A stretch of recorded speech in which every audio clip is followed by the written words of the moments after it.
Hello, everyone, and welcome back. We are so glad that you can join us as the teams will be talking and the preteen will be talking their truth and sharing great conversation with each other. I hope that you all will be blessed and that God will fill you with the Spirit. Let us start by praying. Dear Heavenly Father, Almighty God, thank you so much for allowing us to come once again to join you, Lord. Lord, I hope and pray that there will be a lot of teenagers that will be able to be open and honest and to share your love, Lord, and to share what's on their heart. Thank you so much for your love and your mercy and your grace.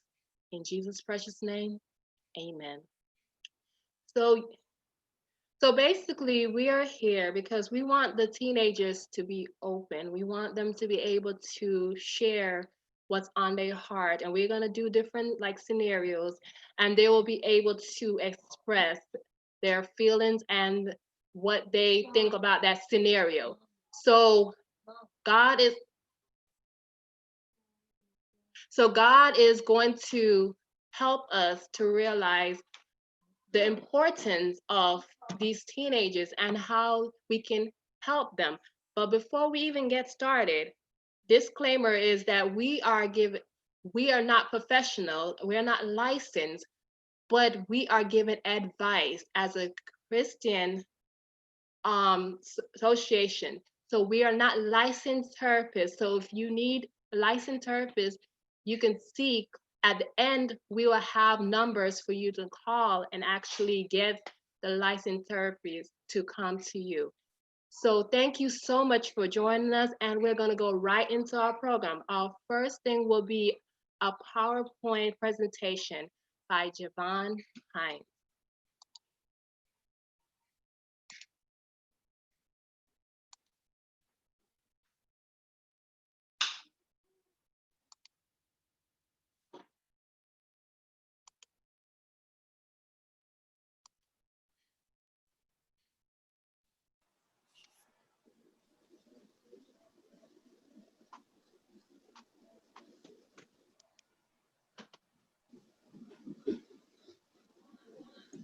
Um, Mental health in teens. Today, 1 in 5 teens has a diagnosable mental health disorder. Can't see because this camera's in the way. Yeah, mental health disorders such as depression or anxiety.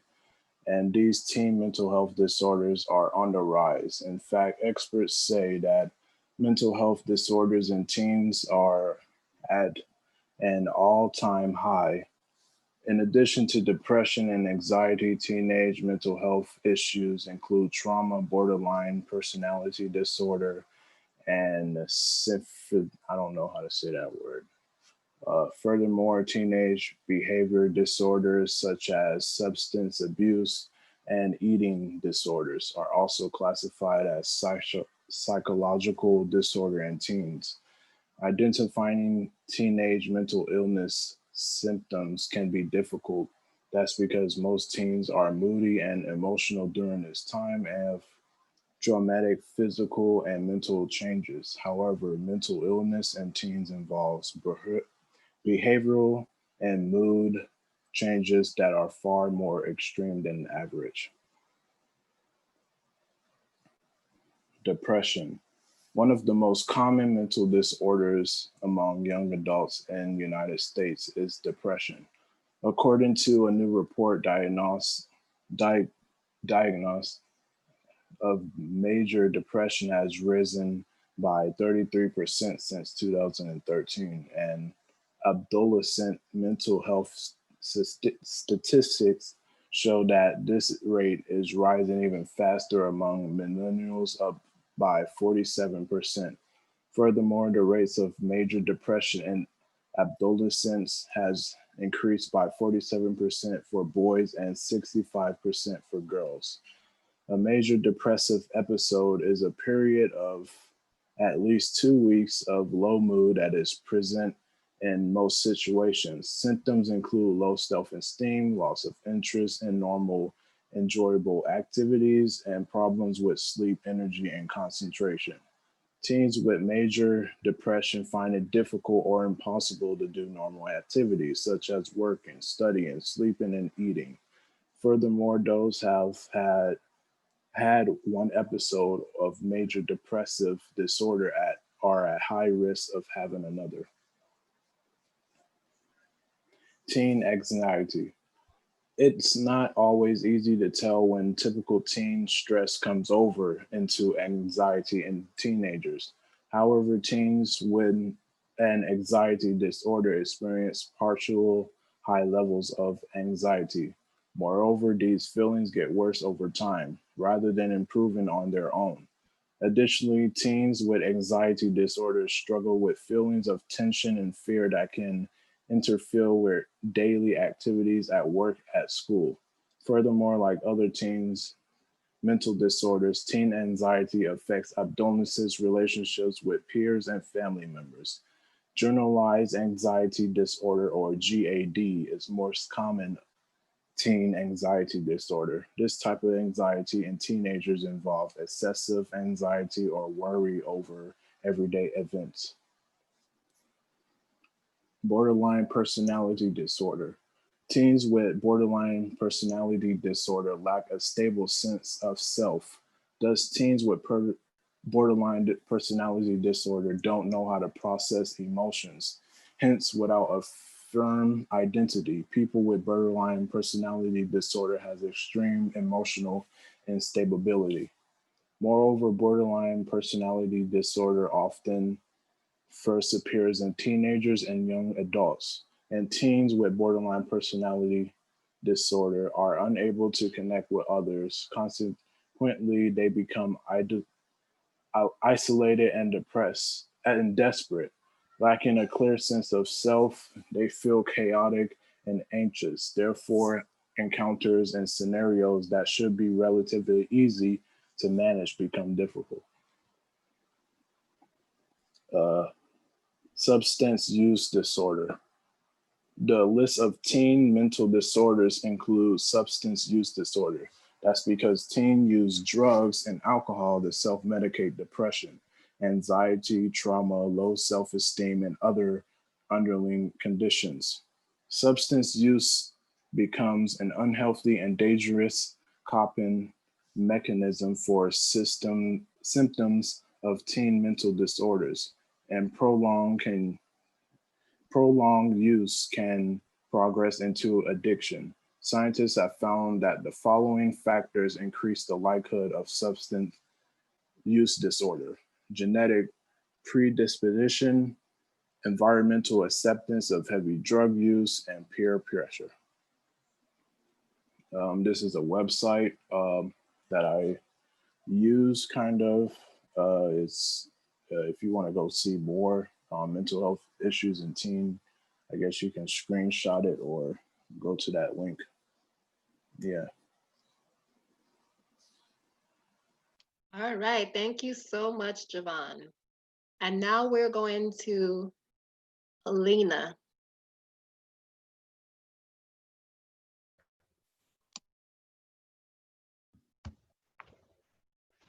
Hello, everyone. So, pretty much, we are going to go through some icebreakers. And one of the first things that is very interesting with teenagers is they like to have fun. So, I have a few questions that I'm going to bring forth. And Navlet, if you can allow me to take over the screen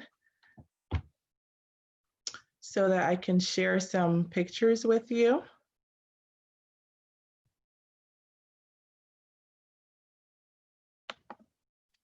Yeah, you should be able to share your screen. All right, so I think I'm on. So my first question is going to be, and anyone, if you're an adult or if you're over the age of 18, I'm going to ask you to help the teenagers with the answers if you do know them. Send it to them in the chat so that they can, be happy about getting the answers. So the first question is, What important monument do you think this picture is? What important monument in the world do you think this picture is?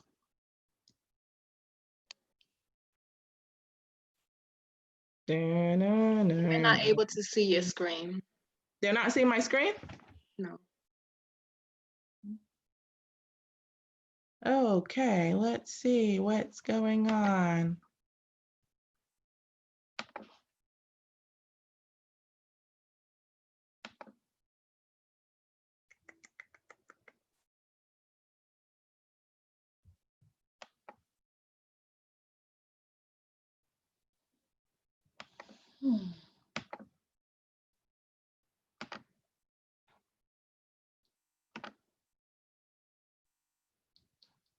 How about now? Yes. All right. So, what important monument do you think this picture is depicting? Can you see it?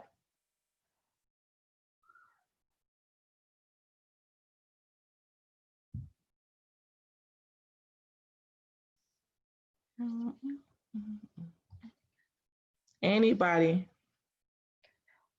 So Micah's here on the screen as well with us, and he's like, I think I know, I think I know. Looks like some kind of bridge. It looks like a bridge. What do you think the name of the bridge is?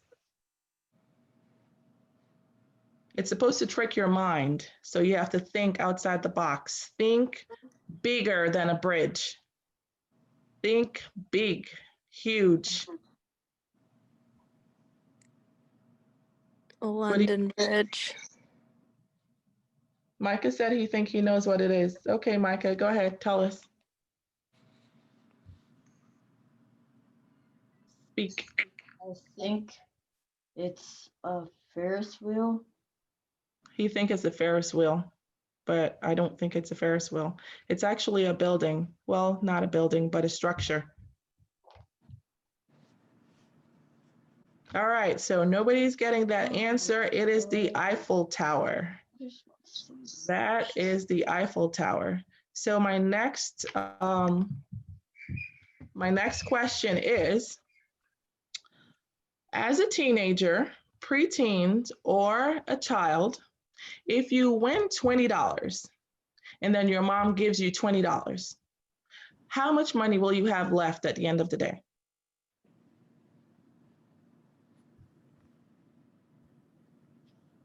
Anyone?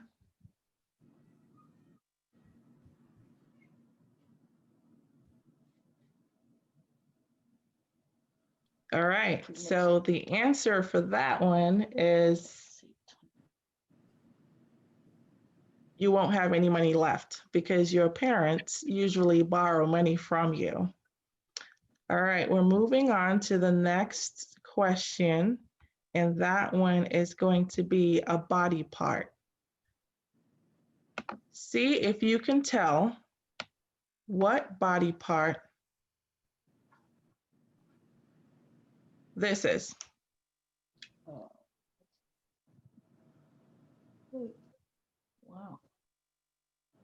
Oh. The ear.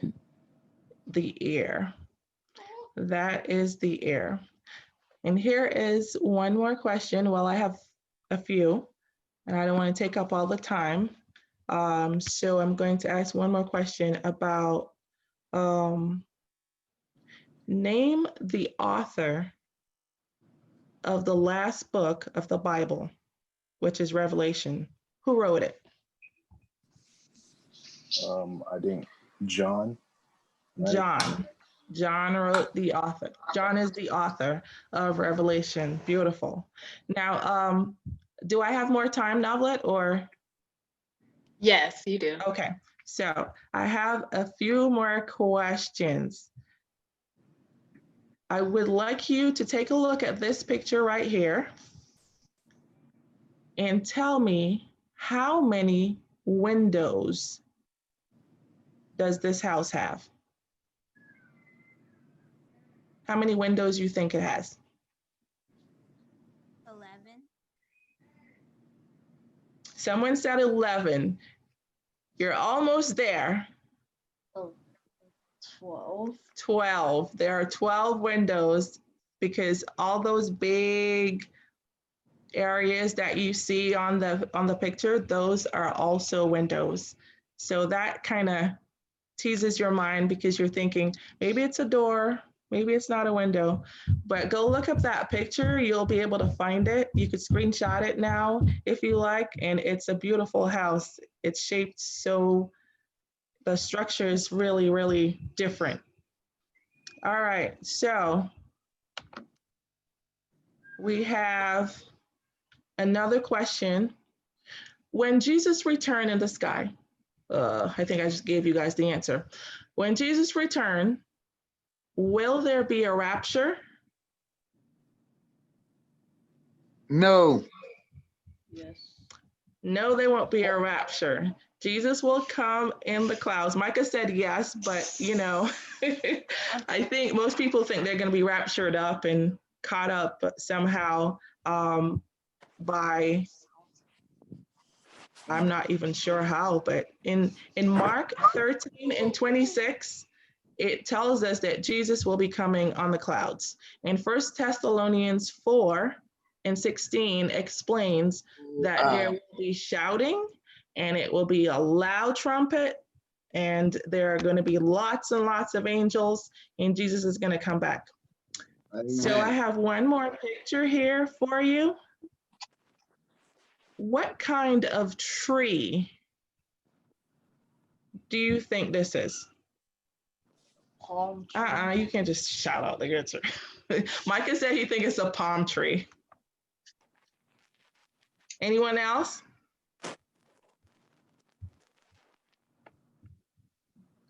What kind of tree do you think this is? Coconut tree. A coconut tree. Oh, nobody else knew this. So that was a coconut tree. Now, my last question is,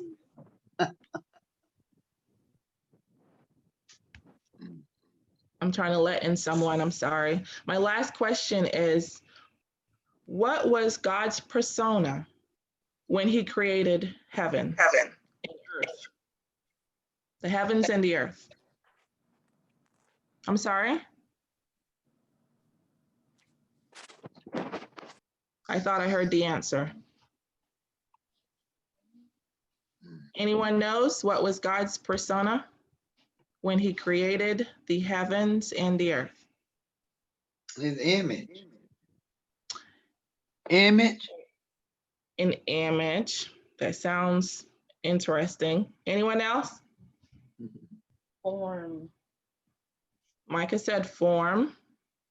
I'm going to tell you that God was displaying his character. His character is shown in Galatians 5:22 and 23. So his character, if we go through Galatians 5:22, I'm sorry, I'm having to let people in. I didn't realize I would have to. If you go through his character, there is love, which because he loves us so much, he decided I'm going to make the heavens and the earth so that we can enjoy it. Don't you enjoy the beach? Don't you enjoy the grass? That's God's love. He is showing us how much he loves us. And don't you enjoy each other? We all enjoy each other's company. That is the end of my questions. Thank you, Navlet. All right, you're welcome. Thank you so much. Now we're going into our scenarios will be Davina. Hello. The first scenario I have is, and these are all hypothetical scenarios that were scripted by my mother. The first one is about Paul. Paul has a friend who is displaying signs of depression. The friend is starving themselves, they do not bathe, and they have no interest in anything. My first question on this is, what do you all think about it?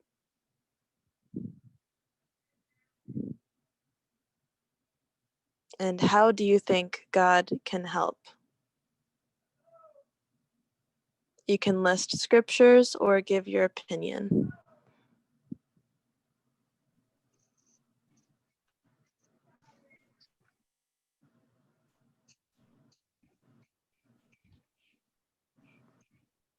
Well, first of all, I think that we all have to become friends with each other. In order to talk to someone about any depression or any kind of mental ailment, you first have to become friends with them and then have a relationship so that you're able to approach them with any conversation about what they're doing or what they have done. Alrighty, does anyone else have any opinions on that? Moving forward, our second scenario is about Dwayne. Dwayne's oldest sister has stomach aches, headaches, sweats profusely, and also complains of chest pain every day when she has to wash the dishes, take out the trash, sweep the floor, or do chores. This has been going on since COVID-19 began. How can anyone help her? God. What was the question? Dwayne's oldest sister has stomach aches, headaches, sweats profusely, and complains of chest pain every day when she has to wash the dishes, take out the trash, sweep the floor, or do chores. This has been going on since COVID-19 began. How can anyone help her? First of all, she needs to let someone know that what's going on with her. You know, let her mother or brother let them know that she's feeling these type of things, right? That's right. Does anyone else have any suggestions on how she can get help? Well, it sounds like this person has anxiety. Um, they may not understand how to help themselves. You said that she was washing dishes and she started having chest pains. I can't remember the question.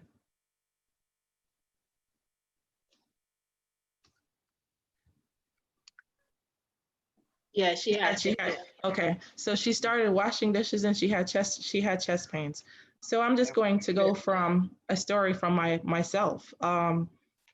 I usually get anxiety problems, and one of the things that you have to do is tell yourself the truth. It's happening. You're panicking.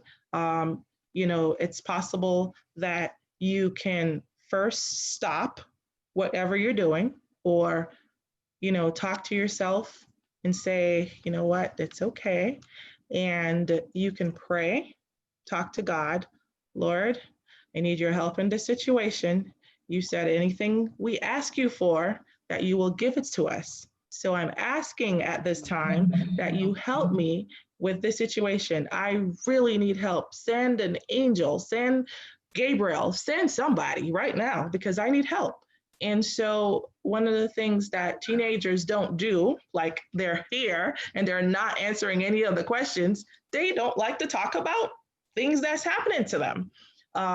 They may be having problems when they go to school. They may be having problems when they get because of COVID-19, like you said, with that situation, they may be having problems with it, and they would never talk to anyone about it. So I remember Pat saying that they need to talk to their parents about it. That is one of the things that needs to happen. They have to speak to their parents about it, especially if they're, between the ages of 10 and 18. You just have to speak to someone, because sometimes it can get worse. Your chest can hurt to the point where you fall to the ground like you're about to die. You can have memory loss. I've had a panic attack and anxiety attack that made me stop in the middle of the road. I had no clue how to move the car anymore. It's bad. So her having these attacks and she's at home, needs to be taken care of right away. She has to speak to her parents. She has to call the pastor on the phone, call someone, talk to someone. Davina, if I'm understanding correctly, she only experiences this when she has to do chores, right? Yes. So I don't think it's an issue of her actually being sick or she's experiencing COVID. It sounds like she's just overwhelmed with doing chores and she wants to get out of doing a few of them. At that point, she just needs to be honest with her mother or whoever the adult is in the house that maybe she's assigned to too many chores. And if they could at least once a week or once a day give her a break from one of the chores so she doesn't feel overwhelmed. Right. Yes. Does That's anyone true. else have any more opinions on this topic? All right, moving forward on to number 3, we have Andy. Andy brings paint to school. He sniffs each time he goes to use the restroom. Unfortunately, this is one of the many things Andy does. He also eats the blue toilet cleaner. He mentioned he has been eating them secretly since he was 8 years old. Andy is my friend, and I don't want to see him hurt himself. However, he said he is stressed. Andy is part of the Ivy League program in our school. What do you all think about this?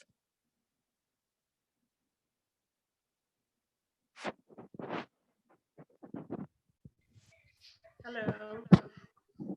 Hello. Yes. Okay. How old is Andy?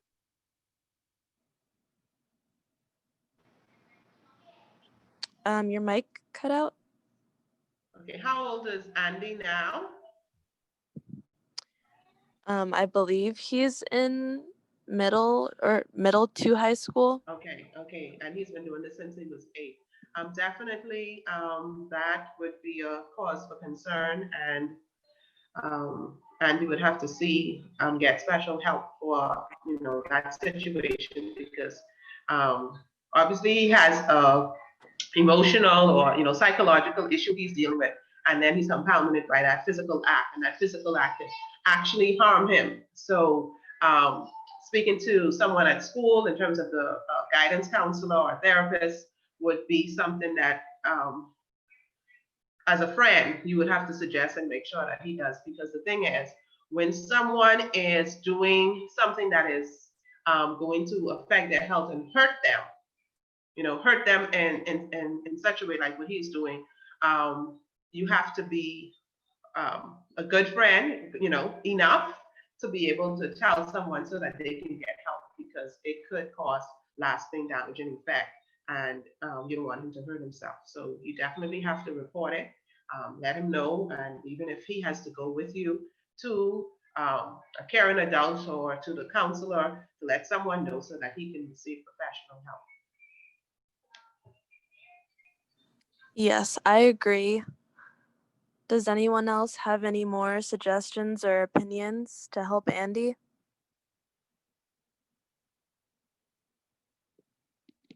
Alrighty. Did you say that he already had the problem? You going to school with the problem, or? Yeah, he's been secretly doing this since he was 8 years old. Oh, okay. And no one knows about it, right? But you say No. a special class. An Ivy He's in, League program? yeah, he's in the Ivy League program. Is that a class or a school or what? You know, is it a program that's at the school or what? Yes, it's an athletic program. Oh, okay, all right. Yeah, it sounds like he's substance abuse. He's addicted to that blue stuff. So someone he needs to let his parents know or tell someone or his friend can do it. You know, your friend can do it. Tell his Yes. parents. Because he's not gonna own up to it. He's not gonna tell them if he's been doing it since he was 8. So yeah. A friend may have to tell on him. You see, Thank you. the issue with that, sorry, the issue with that is, he did it at such a young age. He started that. What did he experience? What hurt? What trauma? What led him to start that particular activity? All of this, he would get a professional will be able to get behind the story to find that out. But even as a friend or someone, a parent who has a child like this, they can start a conversation. Talk to Andy and find out, when he started, why he started, what he feels that make him want to do it, find out when he does it, is something triggering that. So all of that you could find out, but definitely still he will need to make sure he gets help. But parents could definitely help by having that conversation and then getting professional help. And then as a friend, and you could also be a support system. Having a support system would help him.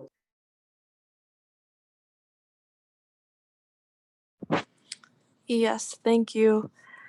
And I will now move on to our next scenario. This is our fourth scenario, and it is about Before you begin, Micah wants to say what he thought about it.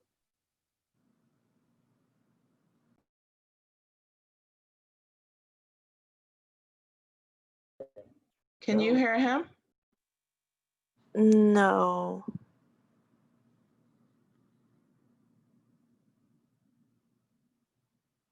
There's no sound right now. Go ahead.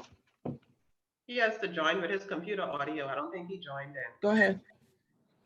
He could pray to get over the habit of eating the blue toilet Cleaner. toilet cleaner.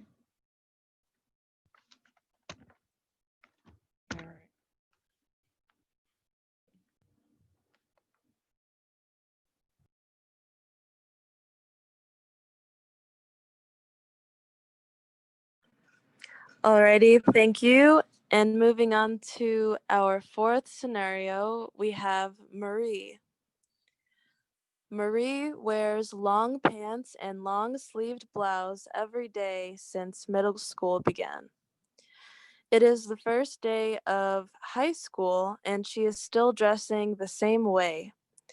If you try to touch her, she backs away quickly. If you try to wave too close to her face, she shies away. It's possible she's being abused because when she moved her hair around at lunchtime, I saw a mark, and it appeared to be purplish and blackish. Marie does not like to speak to anyone, but I'm still trying to become their friend.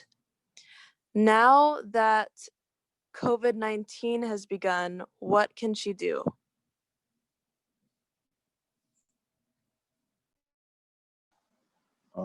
I think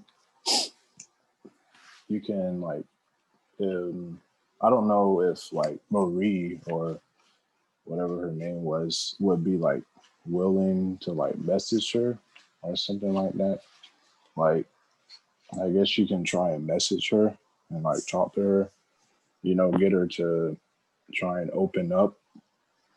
And but I mean, if you can't, you can't like force a person to talk to you or force a person to like you. So, but I mean, at least try, and that's about it. Thank you. And does anyone else have any suggestions to help Marie? Yes. I believe, first of all, I think she need to come to terms of her being abused, and it could be sexual as well. Plus, she has to make up in her mind to do something about it.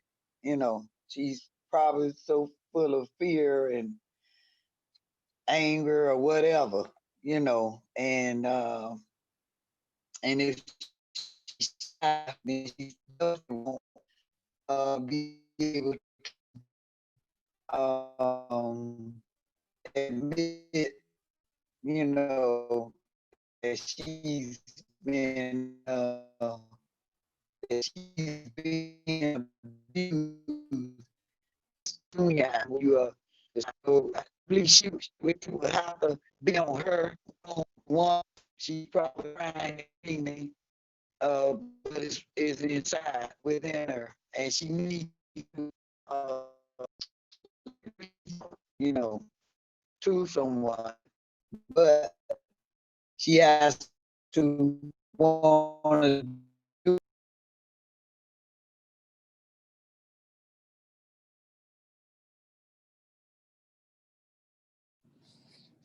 Are you still there?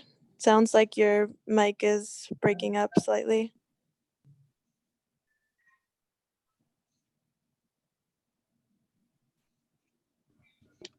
Well, I have a hello. Okay, go Yeah. ahead. Sorry. Yes, that is a delicate, especially, she's trying to hide it, and more likely, of course, is that person is doing it is in the house. So it's very delicate, and you have to take it by, just had a random talk to her, and eventually, because what I noticed when you start talking to people, and as the more you start talking to them, the more they start eventually opening to you, and then as she starts opening a little door, don't push your way in, but let her start opening that door, and then she can share what's going on. And as she could trust you and she share what's going on with you, you have to still be very cautious not to go run and report it right away. You have to know, because that's hard. That's a hard situation, because a lot of they're already terrified, and so she been hiding it for all this time from everybody. So you have to take it very cautious, basically, and not push yourself and make it even worse for her. Yeah, that's definitely something that you can do. You have to be well, you have to find out if it's if that is what is really happening. Of course, you have to find out, and if you get to the point where she's open enough to let you know what is happening, you would have to let her know that this is something that shouldn't be happening. So she shouldn't be accepting that type of behavior of abuse, and then encourage her or go with her to another trusted adult if she can't do that within her family, because the abuse might be taking place there. So she would definitely need to get help. See, things like that. Abuse, physical, whether it's physical or sexual abuse, we tend to want to cover it up and hide it away because the victim feels ashamed and doesn't want to bring any harm to, or cause any trouble for the perpetrator or even their family members, or they might have been threatened. And so, but the fact is that it should be something that is stopped, okay? And it's actually, something that you have to report. So gain the confidence, find out what's going on, and then build up, let her get to the point where she is strong enough. I wouldn't say strong enough, but come to the realization that, hey, yes, we have to report this. Let's go and report this together. And it's always good to have a support system. So we definitely have to encourage that, having a support system, not just, one person, but a group of persons, even if it's in church, where young people would feel comfortable enough to interact with each other, share, and if something happens, everyone is there to support them. So they need to know that, hey, these persons are going to be there for me. And if something happens, because most likely, if something like that is happening, then social services will have to get involved. The child might be displaced. So it's a lot of dynamics that will take place. And then, it might become it is a actual police matter. Okay. So it is something that has to be taken really seriously.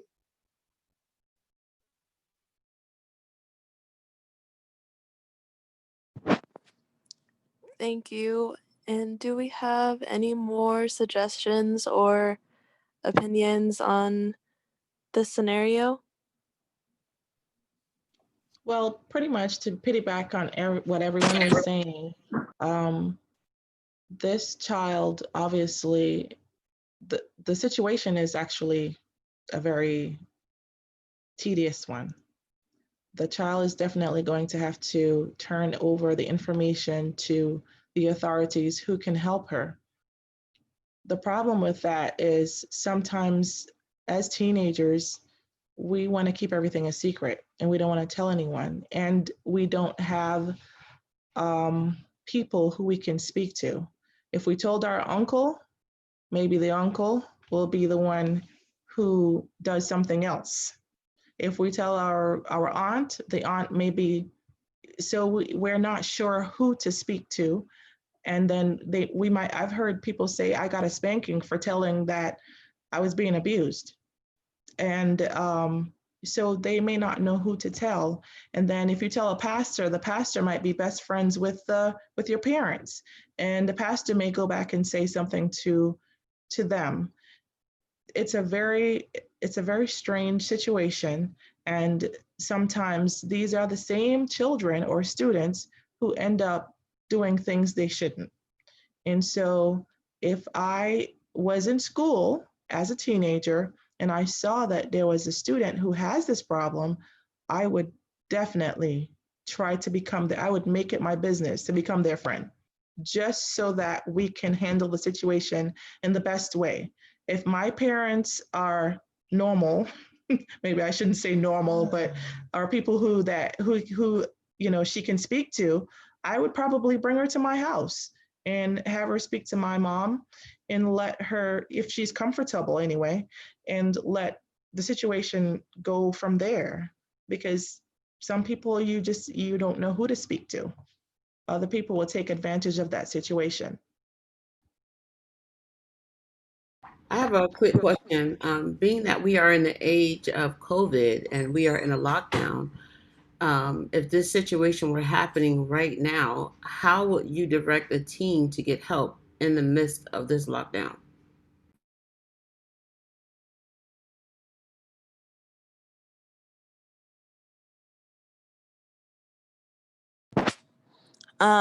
One of our the first people who gave a suggestion, they said that Murray's friend could message her and text her. And I do think that if they were to keep in contact virtually and slowly build their friendship and get more information as to what's going on in her household, they could go after that. Like, they could go from there.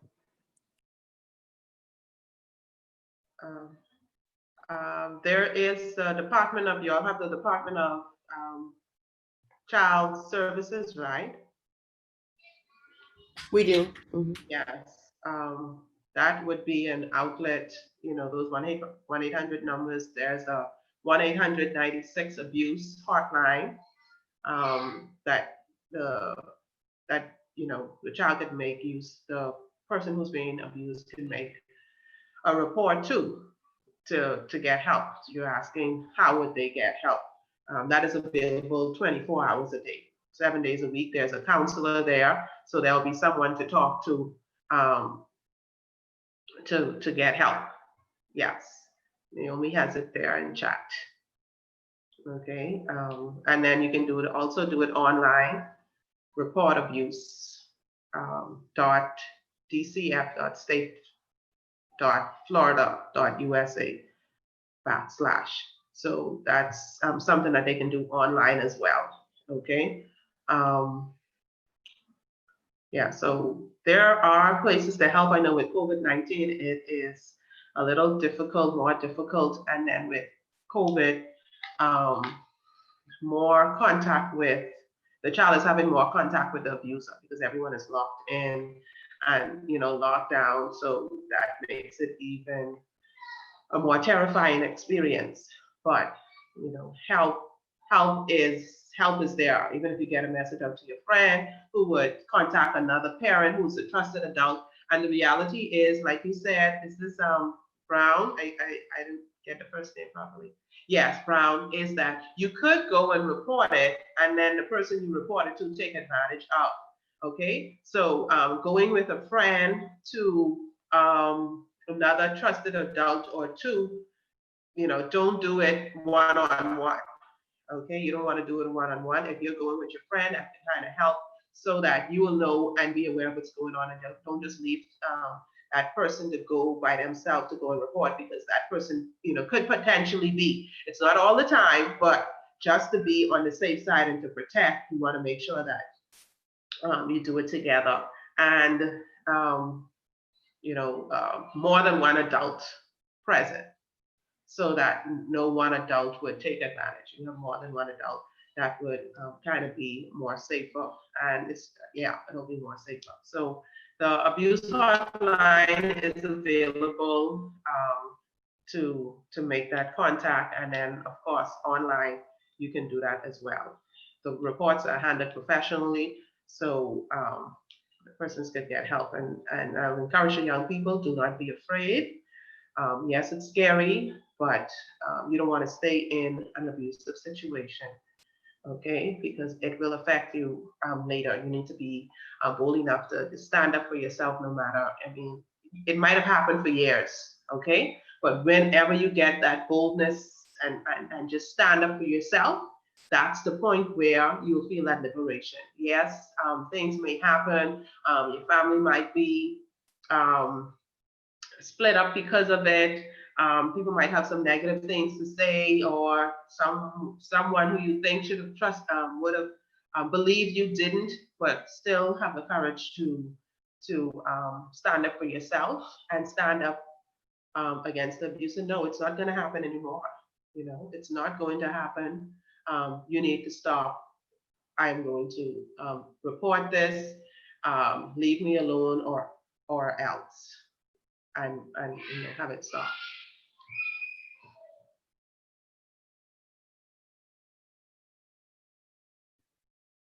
Another thought just popped into my head. If the person is locked in with their parents or whomever, the abuser, and this is taking a strain on them mentally and physically, I think another possibility is that if they don't have a phone or no device that they can call out, when they go to the store or with their parents, bring a pen and a paper, leave a note in the bathroom with your address on it, put a big note on the very top, help. Another thing you can do is, if you have anything like white chalk or white nail polish, or put it on your window. Put it on your window. If you have blinds or whatever, you keep your blinds down so your parents don't see it, but put it on your window. People can see that stuff when they walk by your house or when they walk by your apartment. So if you're having those kind of problems, that would be a good way. If you don't have any devices, no phone, no computer, and you have no clue as to how you are going to get out of this situation, one of the best things to do first is pray.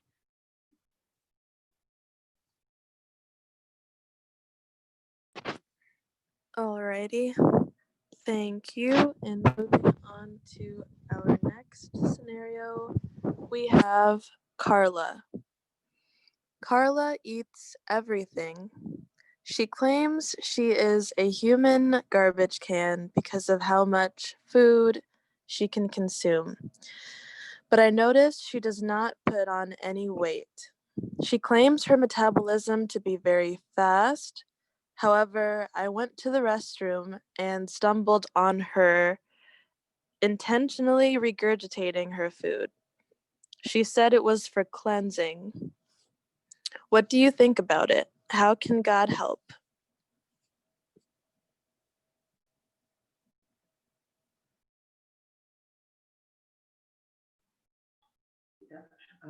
One of the first things Carla would have to do, I know you're asking how can God help, and I guess the friend who was with her. Um, with all of these situations, we definitely have to get professional help or adult to help with.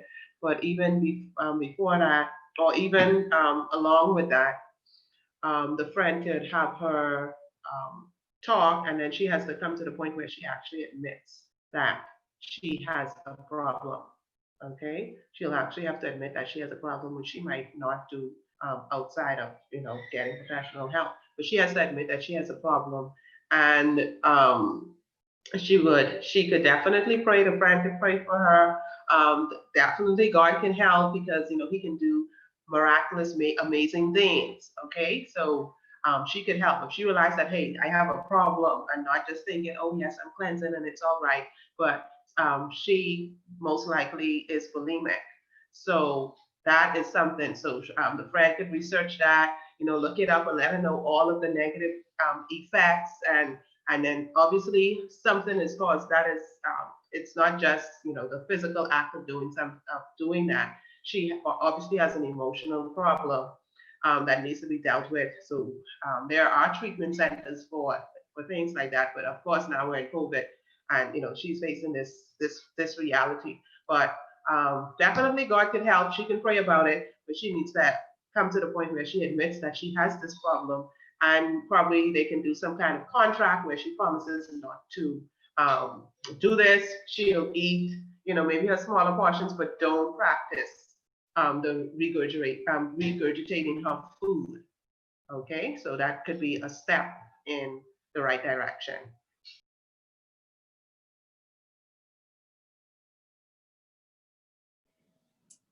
Thank you. And does anyone else have any more suggestions for Carla? I would probably tell her to stop and to get some help, because if she continues forcing her vomiting, it can end up, I think, ripping your esophagus, and then if that happens, that'll be severe bleeding. So yeah, I'll tell her just stop. You don't have to prove anything, because you're only hurting yourself. Thank you. Does anyone else want to give a suggestion for Carla?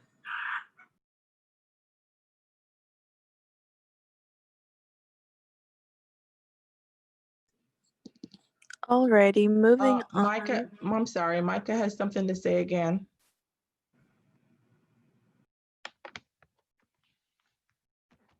Say.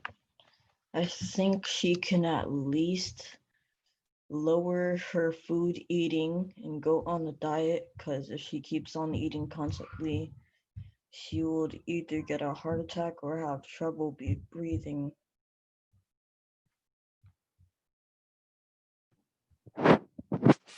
Alrighty. If her parents get involved, they can probably try to see if they can get treatment for her. There is American Anorexic Bulimia Association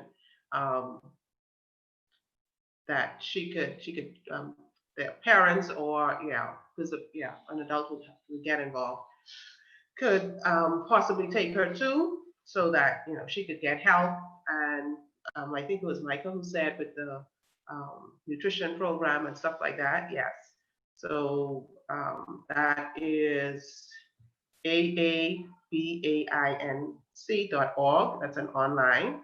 You can go there and find out information on anorexia, bulimia, and all of that, overeating to health. Okay, I probably have to type that in chat. And there's a number as well. Give that to me again, Linda.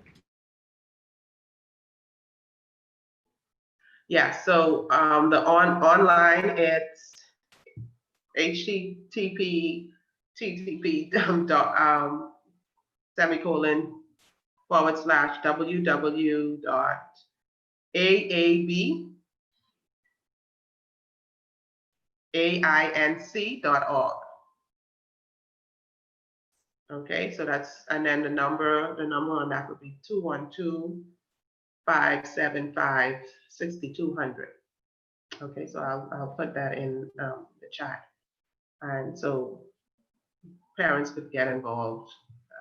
You could find out more information and get help for the child or the friend who was involved in noticing this.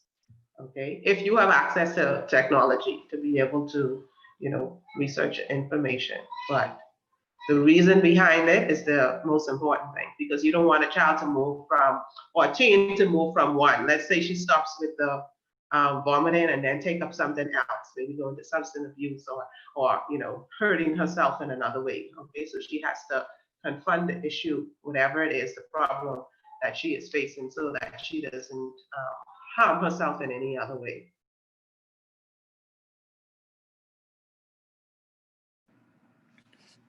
Alrighty. And moving on to our sixth scenario, we have Brent. Brent likes a girl in his class, but the girl does not like him in the same way. Whenever he would try to speak to her, she ignored him. Brent went to the locker room and punched all 24 lockers. He then went out to the parking lot and punctured the tires on any car he found in the lot. What do you think about it?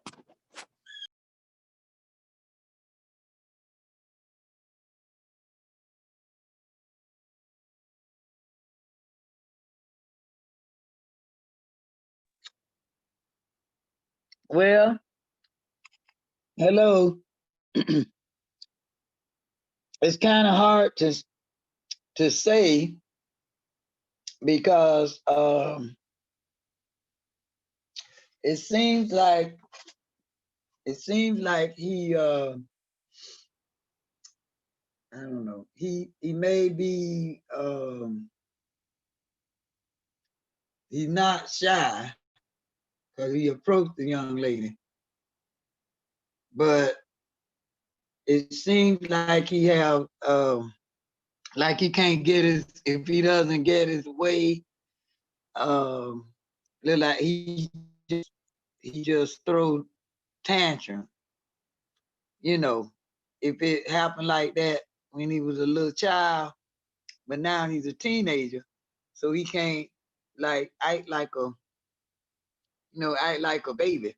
So he's being like a teenager. He's punching the locks and stuff.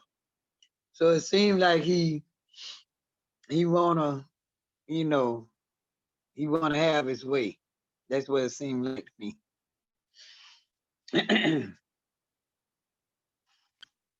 Yeah, he looks. And yeah.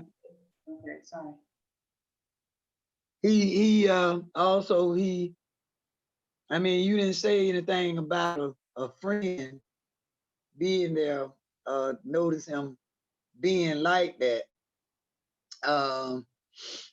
Sometimes you have to be careful how you open up to these teenagers, because sometimes they just don't jump out, and trust people. So prayerfully, if someone notices it, they can talk to his parents, and and the parents can get him some help.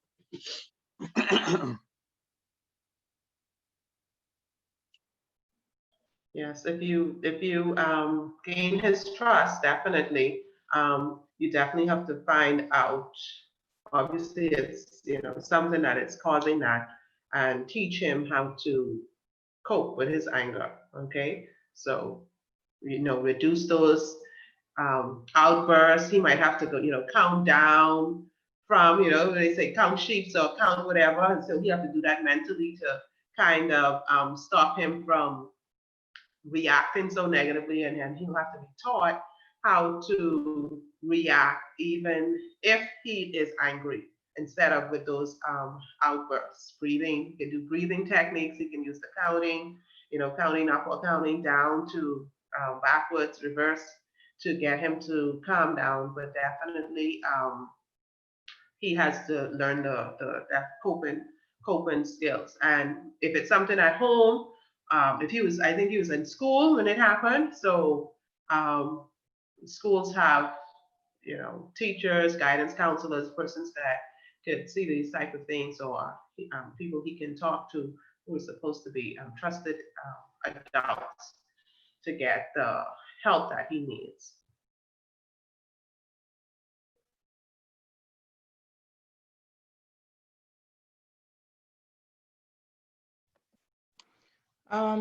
My thoughts on that,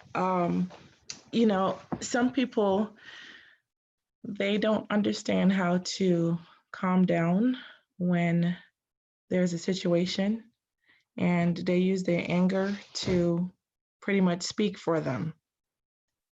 And like you were saying, Linda, they need to probably count backwards or count sheeps, probably think about something that makes them happy, like the beach or the water, the calming water. Another thing is repeating a scripture slowly in their mind. Another thing is like a song a favorite song, or something that they're accustomed to that helps them to calm down. That in itself will be one of the things that that can help them. Um, a lot of the times when we hear about the school shooting and these kind of things happening in the communities or in the world, period, it stems from that. The teenager or the child does not understand how to control their anger.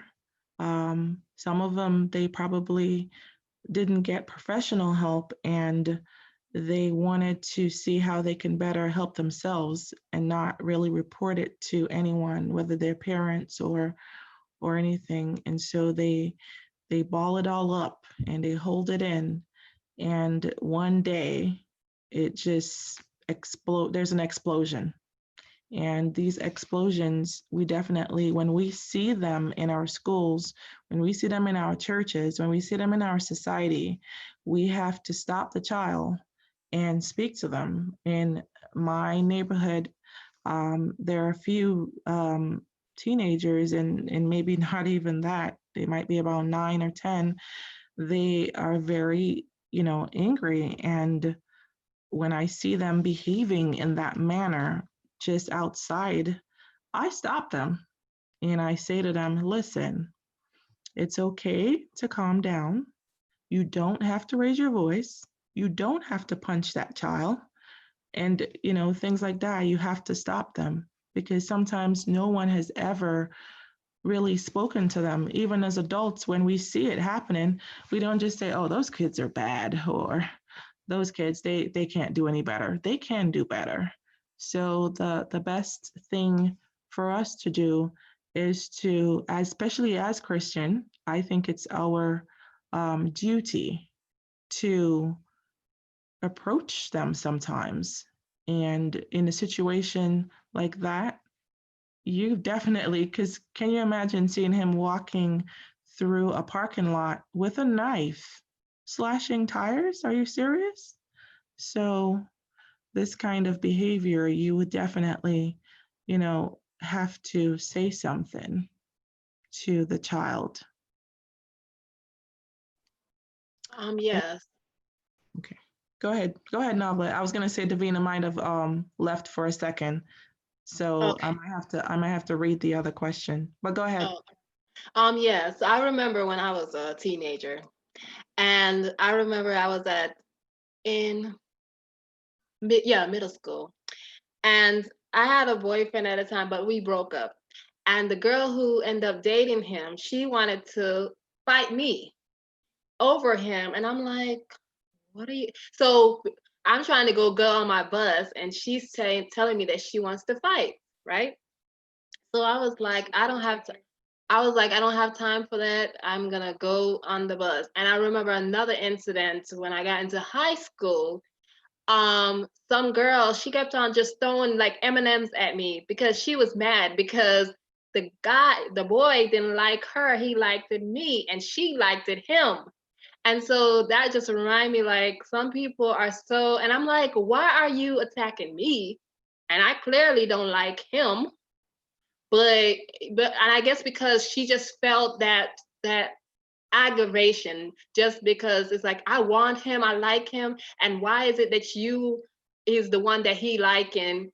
And I told her, I was like, I don't have nothing, so stop throwing, because I was getting angry, so I had to rip up a piece of paper or something before I actually punch her or something, because I said to myself, why is this girl attacking me? And that's the thing. Sometimes when they don't have a lot of things going for them in their life, that rejection, of a girl who you like this girl and she don't like me, now that's another like thing that they feeling, right? So they feeling so angry and they don't know how to. Like, I even told this girl at my work, I told her, I said, when you choose to throw stuff, you're giving them your power. So I told her, I said, don't give them your power. Walk away, sing a song, do something, but don't give them your power. Because once you give them your power, they know, I can press your buttons, I can do so and so to you, and you will lose it. So that's the one thing I be telling people: keep your power, breathe, and sing a song, and then eventually calm down, and then go approach the situation after you have a clear head. So Yeah, that was definitely on point, Nogla.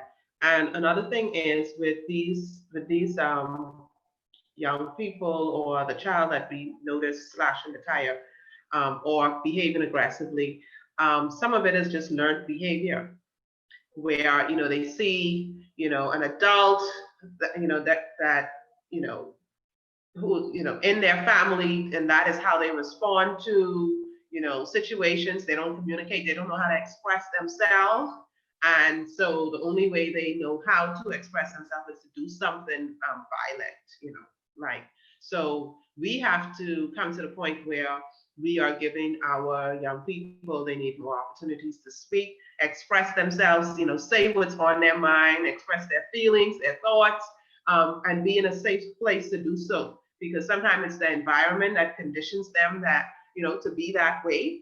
And then of course, they just don't know any better, or they're having issues. So whatever the situation that's causing it, they could unlearn that behavior and learn something positive.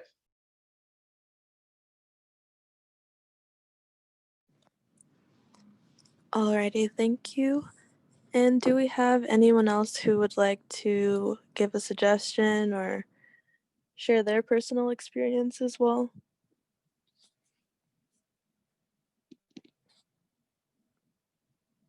Alrighty, we're moving on to the next scenario, which is number 7. This one is about Jim.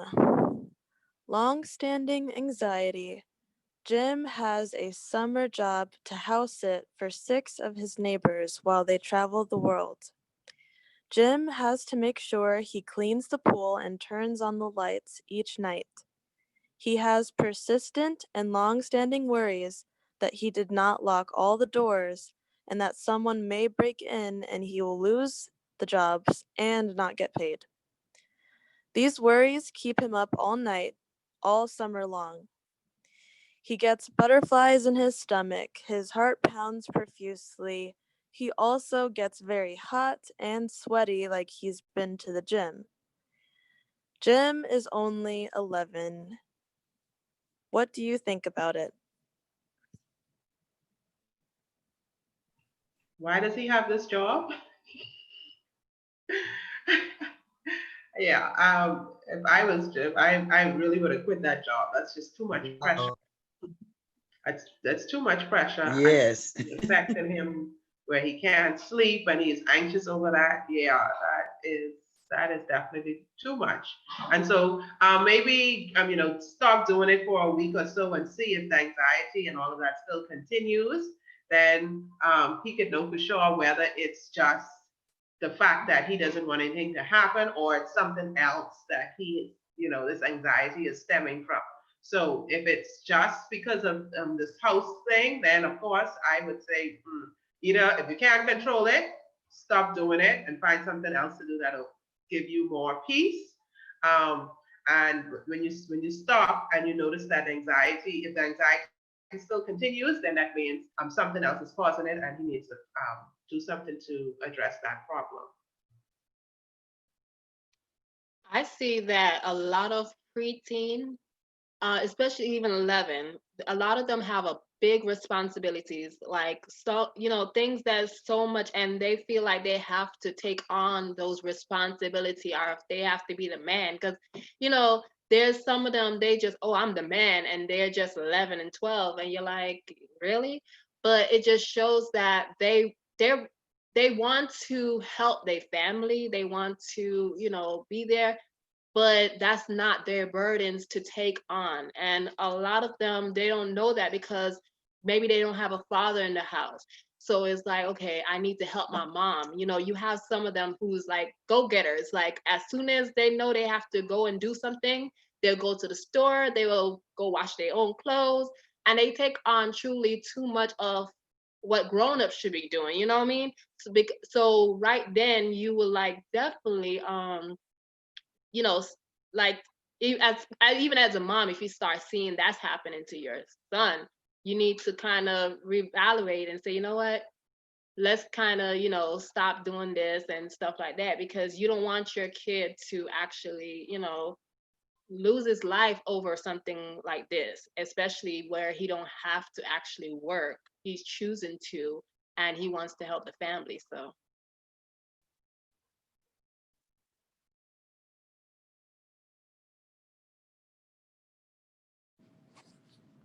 Thank you. And do we have any more suggestions? Yes. I will agree with Linda and Novelette as far as him. He needs to not do that. Take on now. He took on 6 houses. You say six houses. yes. Yeah. Okay, so he either cut it down to one, or just don't do it at all. Because if his mother, someone noticed how he's up all night, he's worried he's not sleeping or whatever, and she's talking with him. Yeah, no, do not.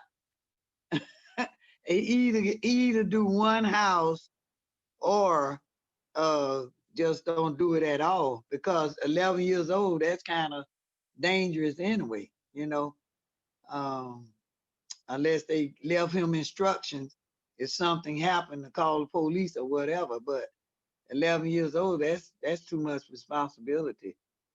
It may be a break in or whatever. So, and that's the anxiety, fear that something's gonna happen to the house, you know. So either cut it down, or just don't do the job. Just don't do those kind of jobs. Take on too much. Yeah, it's definitely a lot for an 11-year-old, kind of a more interesting scenario out of the ones we've gotten. Moving on to our next scenario, we have Brownie. Brownie eats all day. In fact, Brownie overeats to the point that he cannot move. What do you think about it?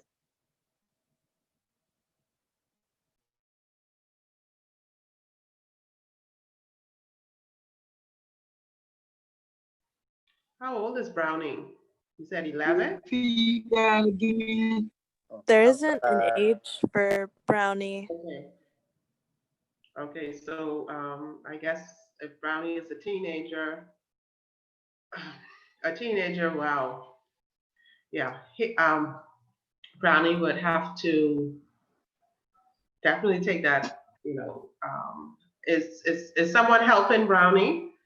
It'll be good if someone is helping Brownie, to find out, how he can stop what would be the negative impact of, what he's doing. He needs to, of course, he can use that same number with the overeating. That was a part of that as well, to get that help, the 212 number, yes, to get help with the overeating problem that he has. And then the reason behind it is also important, knowing why that he is doing that, and he definitely will have to stop. If the parents are involved, parents can, control his diet, teach him how to eat healthier meals. He can do that, to kind of stem the flow of all of that unhealthy practice, because it could lead to a lot of health problems later.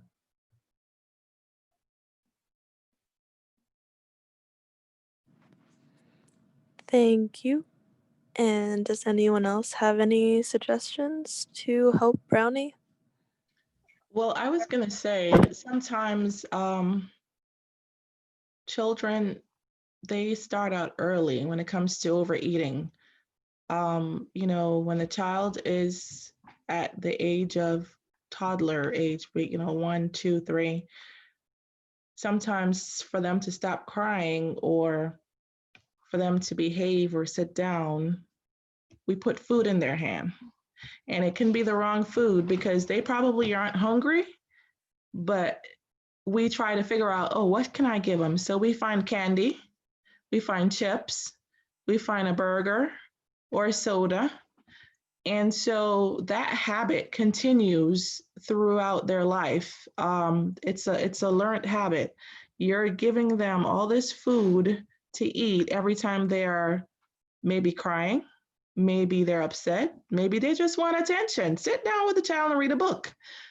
So it stems from inside the home. And if the child is overeating and continually doing so, the parent needs to step in and do something about it. Go to the calendar on your phone for me. Let me look at something. What calendar? No, it's not on it right now. Yeah. No, I'm just asking to go. And do we have any more suggestions for Brownie? Good evening. Hello. Yes, my name is Oswald Fletcher. I also believe, in addition to what you have been talking about, the child adapting or learning from the environment, the treatment that has been given to them. I also think that in pregnancy, the mother could have been a person who eats out of inconsistently or consistently, sorry. And because we also learn that whatever is practiced with the pregnant mother is a big possibility that the child could develop that habit. Am I correct?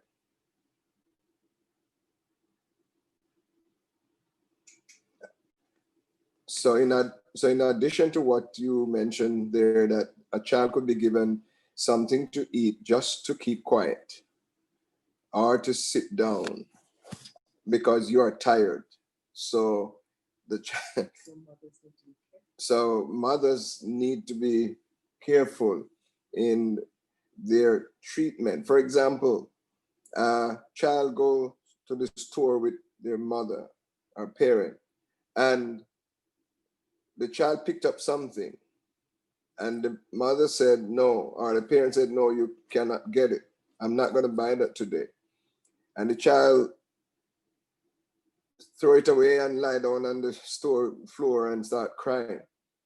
And the only way the mother believed that she could stop it, him or her from crying, is to purchase the thing and give it to that child. Right there, that child developed an understanding that when he or she wants something, they know what to do, cry. And so there's a lot that our children develop in their childhood days that could have been avoided and could have made them be better boys and girls and men and women today. The president.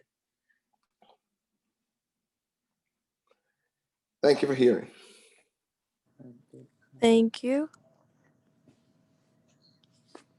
And moving on to our next scenario, we have Ashley.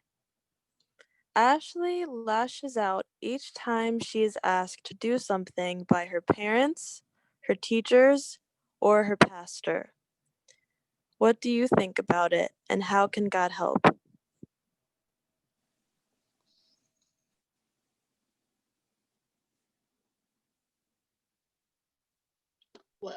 Well, I think that she is agitated, you know.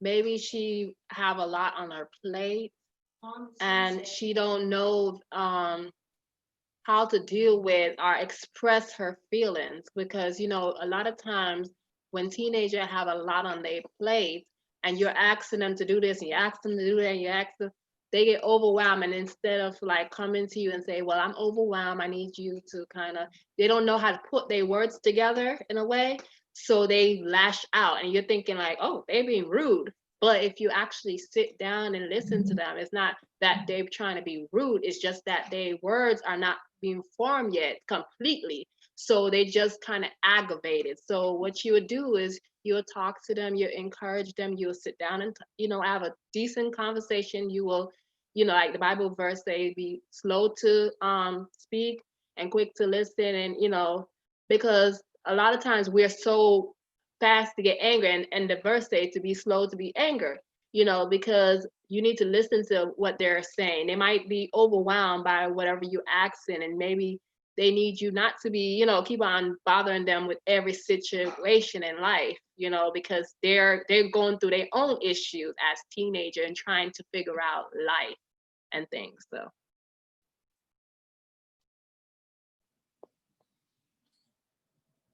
Thank you. And does anyone else have any suggestions that could help Ashley?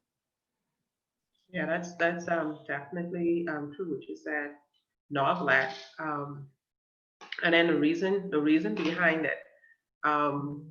Sometimes as teenagers, we participate in activities and we're not aware of the impact that those activities, I think I mentioned it before in part one, would have on us.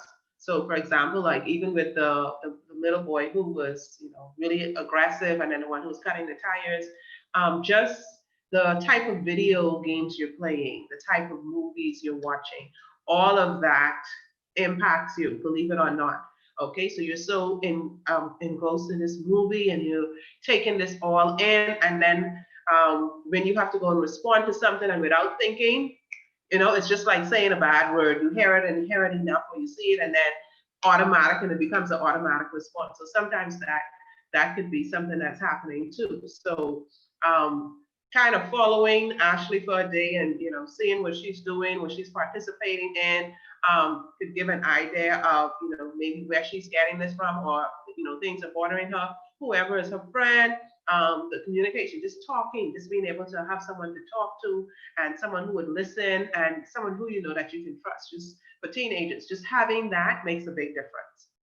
Okay, because when you go for the counselor or whatever, you'll do a lot of that as well. Just talking, being able to express yourself, talking to your parents or a trusted friend, and just being able to just release all of that would definitely help. So actually, we need to do that. Maybe something that's bothering her. Maybe it could be something that's triggering her to act that way, and then other things could be happening, and that's how she is reacting. So she's projecting it on all the duties when it could be something else. Okay, so I can't attack this person who I need to attack and who's causing me problems, so I can't deal with this other situation, but I can control this.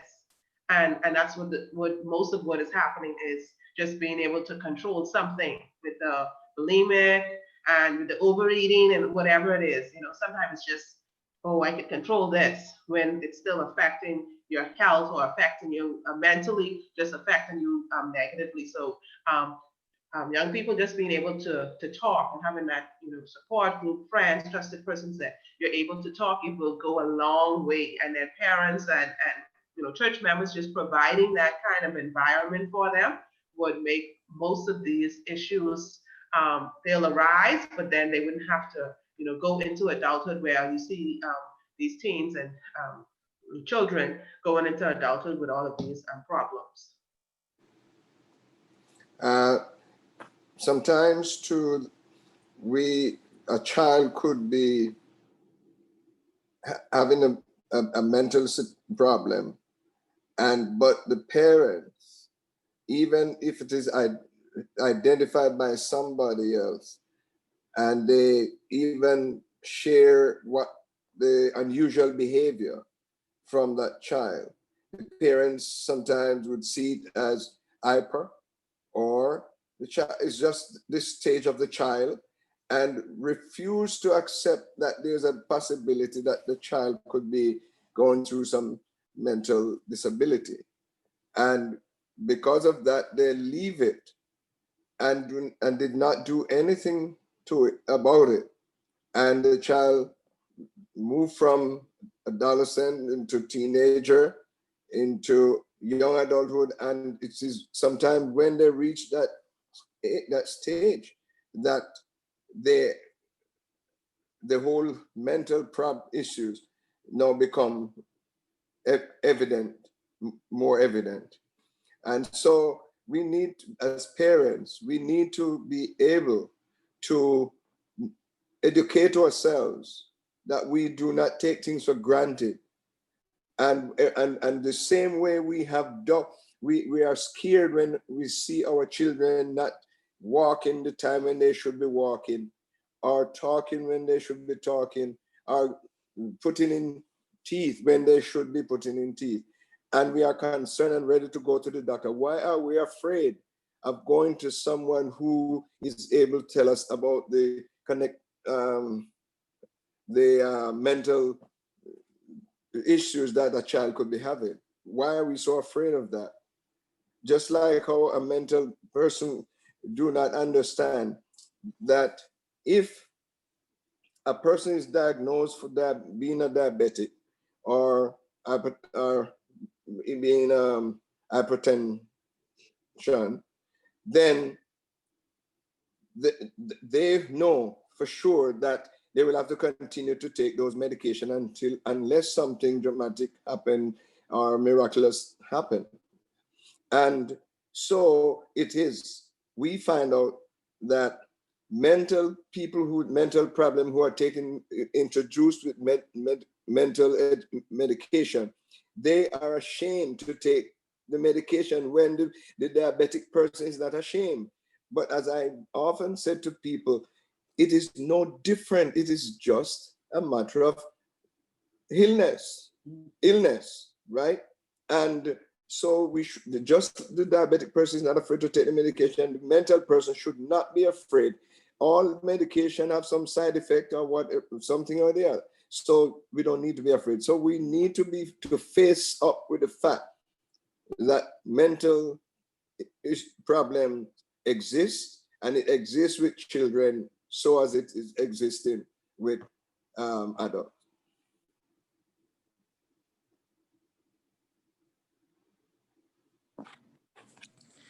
Just to piggyback on what everyone was saying, and I just wanted to, push out there that growing up in the West Indies, we have authoritarian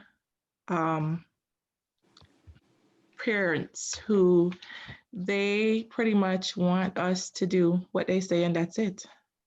And you don't have a voice, really. You can't talk back, and you're not able to, share your opinions. So with that, what Novelet was saying, some teenagers, because they are not able to speak up or speak out, that can be one of the problems the parents will experience. Just because I'm not able to say what I want to or express how I feel about how you're talking to me, because just like I'm an adult, and I need to have respect. As a child, we need to respect our children as well. The Bible explains that we should bring up our children in the Lord. And if we are to do so, one of the things is respect, because God respects us, which is why we have a Bible. He tells us to read the Bible, and he wants us to follow it as a guideline. Therefore, we need to have a guideline for our children, our parents, and everyone needs to have a communication so that maybe the child doesn't feel so put down or feel so enclosed in a shell.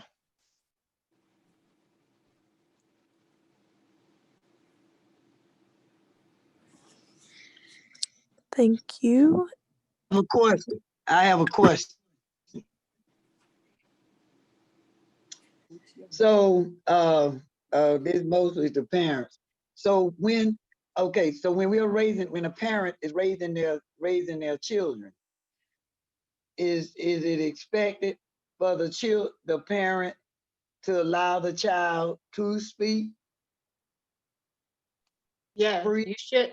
Yes, you should allow. What I try to do, even with my teenager, I learned that it's okay to allow him to speak. Like I always tell him, I say, as long as you speak respectfully, I don't have a problem hearing you out. I don't have a problem, because that's what the Lord been helping me to learn, that they have a voice. And you might not like everything they're saying, you might not, but God will deal with you, especially as parents. I feel like it's very necessary for parents to let open, because a lot of parents, they start getting defensive, or they start, oh well, why you, and it's no reason. And I even God had checked me even this week and say, remember when you were a teenager? Remember that you didn't have it all together? So why do you expect your son to have it all together, and you didn't have it all together? So we forget as grown-ups that we was once a teenager, and that's the issue. The issue is we need to remember when we was teenager, we went through some stuff, and we did some stuff that it was out of this world, but our parents helped us. Or if they didn't, we can do better as mothers, as fathers, and say, you know what? I'm going to break this cycle of, well, they can't speak, they don't have a voice. Yes, they do have a voice, but they must use it respectfully and be real, and you must listen to it and be humble.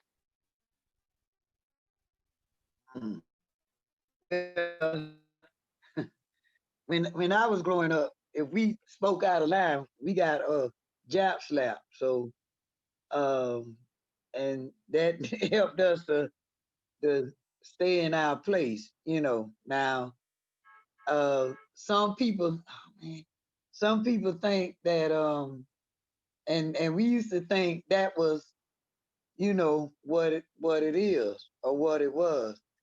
But nowadays, I notice how families allow their children to speak, and some may get smart aleck or whatever, and there it seemed like it doesn't be no correction even with that. And I think when a parent allows them to get disrespectful, I think that should be nipped in the bud, because sometimes they can, like they say, lash out. Somebody do something and they lashing out. Oh, I'm not gonna do anything or whatever. And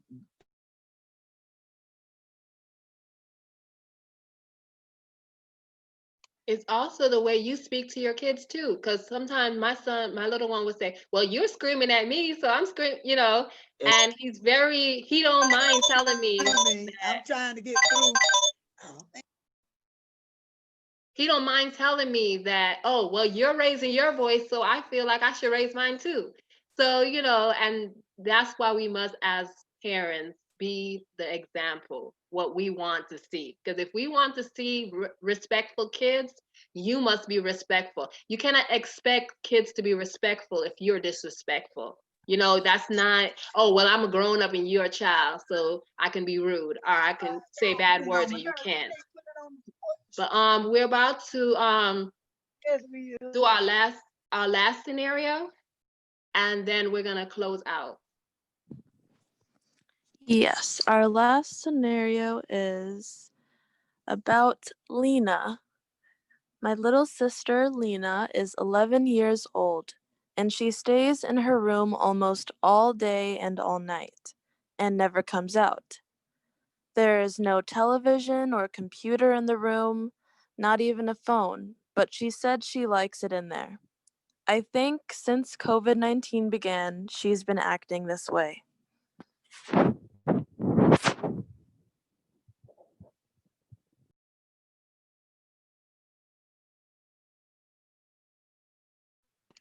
So, okay, go ahead. does she have access to technology outside of her room and is not interested in it completely? That's a question. And you're saying her behavior was not like this before. So definitely something is going on. And as the older sibling, you would need to, talk to her and find out, what's going on. Spend a day with her in her room to see, what exactly is she doing in there, what she finds so, captivating inside her room. But I'm thinking that families should have routines. So I can't see a 11-year-old child just being in her room for, like round the clock. When does she come out to eat?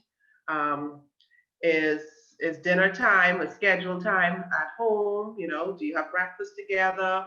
Do you do activities? So things like that should be happening. And if it's not happening, I think the sibling parents should make it a part of, some routines that need to happen in the home, so your child isn't, just locked in inside of a room and not really participating. There should be family activities and things that you guys are doing together, that, okay, this is a family gathering, you can't be in your room, and find out really what is going on with her. Of course, we always depend on God, so prayer would be in that. But definitely find out what is going on, and parents need to have more structure at home, and as a sibling find out, because things could be happening with the parents or with someone outside of the home, or so that is something that definitely worth investigating.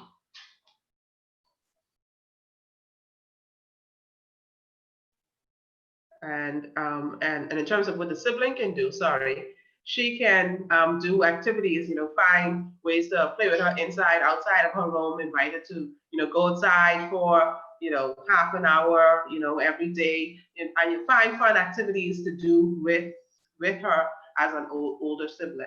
Okay. Is there two parents in that home? A mother and a father? It doesn't say in the scenario. Okay. Because, if there's two parents, if there are two parents, a mother and a father, then I'm sure sometimes what the mother cannot do, the father sometimes is able to do it. Or what the father is not able to do, the mother can do it. And so in that case, there is also a bigger opportunity for that to be resolved. But in the case of where there's only one parent, and most times we know for sure it's going to be a mother, it is harder for the mother, but the mother also have to be able to know her child, and knowing her child could give her sometimes a better idea, understanding of what could be the possibility, what could be happening to the child while she is having that experience, and if she have an understanding of her child, then she will be better able to approach it and not approaching it ignorantly and even make it worse. So, there's so much to think about. And another thing, if the home have two parents, and the child is behaving like that, could it be that that something is wrong between the child and one of the parents, in particularly maybe the father or the stepfather, and she is not allowed, she's afraid to share it, and all that is going on with her, and until she's able to explode, you will never be able to know that. And I'm talking from my professional standpoint of dealing with mental health young people, and that went through situations like those, and they are not able to, they have to be holding things until when they are a teenager, it explodes, or young adult. That's the time when all of this is being it's coming to light, in a sense of, because of what damage has been done to the child mentality.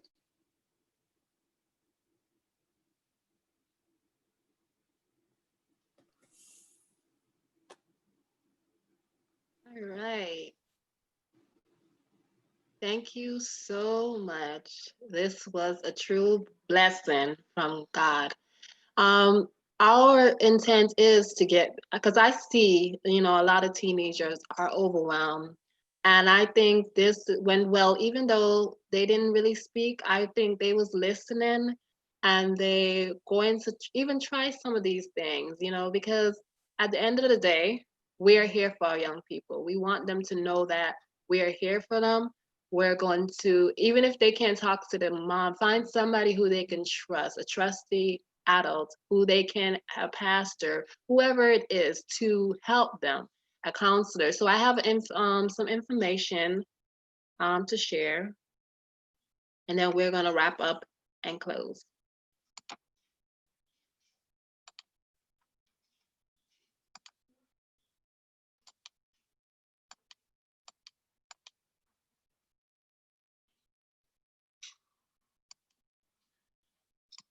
Naomi? Can you go ahead and go to the right slide? Yeah, you're on the wrong slide. Okay, so it says seek help today.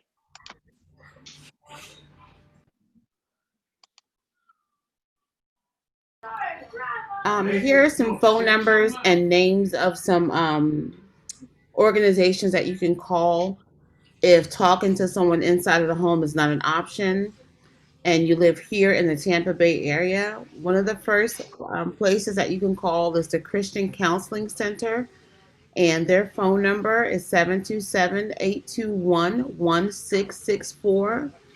Another great place is the Christian Counseling of South Tampa, and their number is 813-254-3200.